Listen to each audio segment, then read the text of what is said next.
Keeping with the theme of New Year's inspired episodes, welcome to WCW Nitro New Year's Evil. And at STARRCADE, the open mic universe got turned upside down. And maybe the biggest development to come out of STARRCADE, we've got a new WCW World Champion, AJ Styles. AJ, who defeated Cody Rhodes in a no disqualification match, becoming WCW Champion for the 5th time, thanks to a little help from his friends. We saw the Monster Abyss show up and deliver a black hole slam to the American Nightmare. And that allowed AJ to roll up Cody and get the 1-2-3. We also saw Luke Gallows and Karl Anderson make their return and celebrate with their friend and the new champ as STARRCADE went off the air.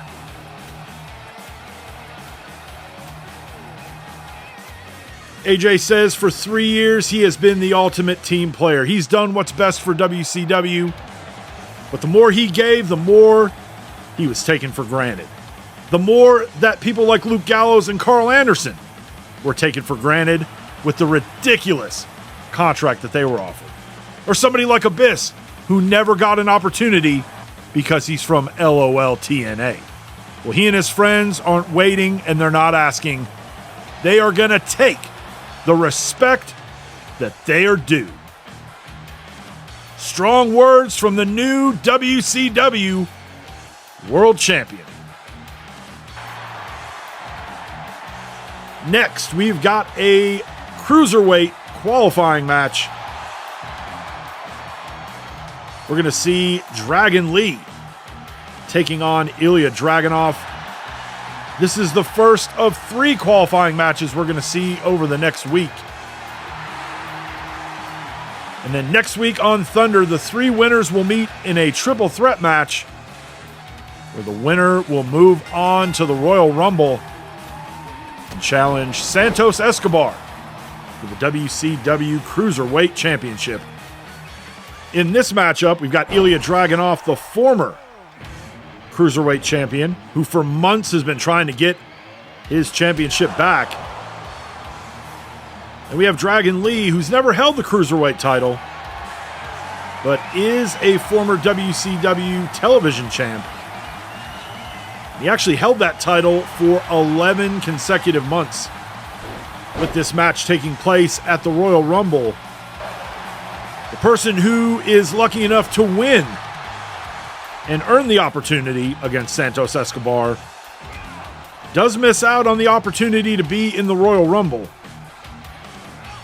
And as big of an opportunity as the Royal Rumble is, you got to think, weighing being one of 30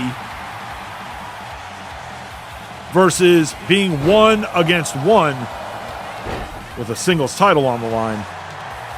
I guess you could look at it with the old phrase, a bird in the hand is worth more than 2 in the bush.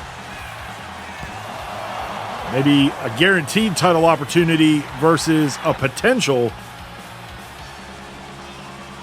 could be worth a little more to these cruiserweights.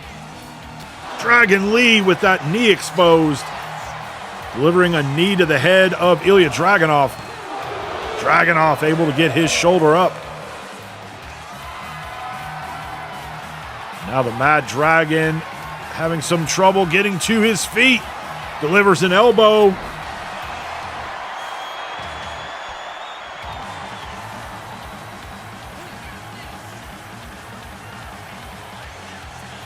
Powerbomb to Dragon Lee.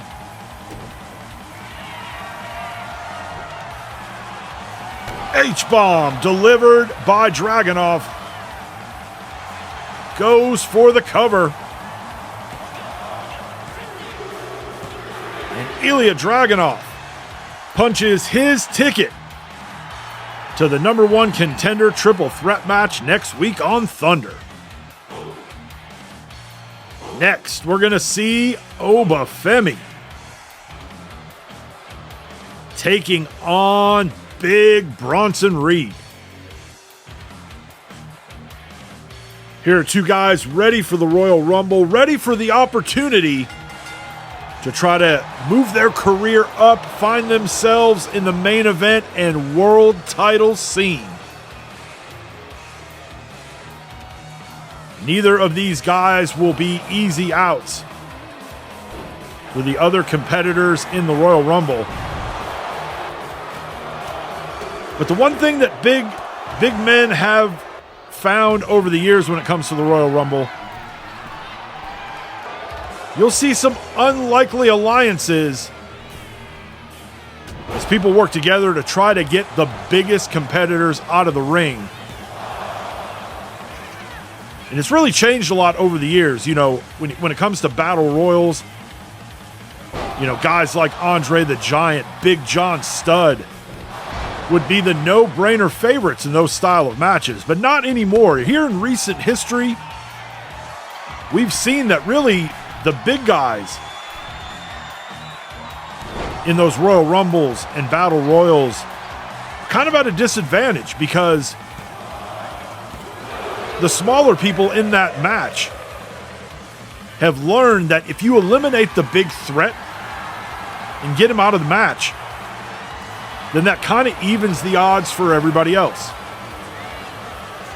Because the last thing you want if you are a cruiserweight size guy, or even like a normal medium size or average size guy, if you're in there one-on-one with a guy the size of Bronson Reed or Oba Femi or Omos, it's going to be a lot harder for you to get that big mass up and over the top rope. And so here again, in more recent times, the bigger athletes have a harder time in those type of matches. And Oba Femi picks up the win and might have given himself a little bit of a momentum boost heading into the Royal Rumble. Next, we're going to see Sonya Deville. She will be taking on Rhea Ripley. Both of these ladies, former WCW Women's Champions. Both want to get back to WrestleMania. WrestleMania 1, Sonya was the WCW Women's Champion coming in. She would lose that championship to Tiffany Stratton, who won the Elimination Chamber match to earn her opportunity. And then last year at WrestleMania 2, Rhea Ripley, the WCW Women's Champion, was challenged by last year's Royal Rumble winner, Asuka. Rhea was successfully able to defend and retain.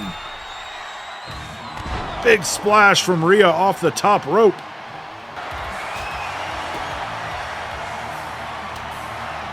Now clubbing the back of Sonya Deville. With so few spots on the WrestleMania card, even though it's a two-night event, if you're not in that champion seat or the challenger seat,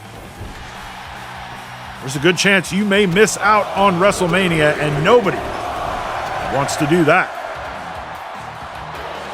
Rhea delivering a headbutt, and that might do it.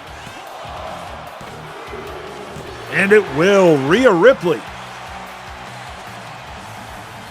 with the victory as she defeats Sonya Deville.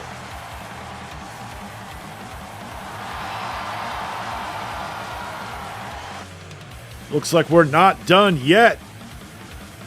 Whoa, man, LA Knight. We have not seen LA Knight since AJ Styles put him out of action before Survivor Series. That was actually the second time in the last few months that AJ Styles has injured LA Knight and put him on the shelf. The megastar says, "Let me talk to you." He just met with WCW management and the doctors.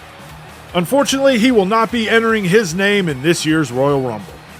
Oh, he'll still be there. You see, The Miz has been walking around with his Toys R Us TV title, claiming to be the champ. Well, tell you what, champ, bring your toy to the Royal Rumble. We'll take it and my real TV championship, hang it above the ring, have a ladder match just like Razor and HBK at WrestleMania 10. And AJ, don't think I forgot about you. Congrats, champ. Bring that WCW World Title to Elimination Chamber, and I'll deal with you there.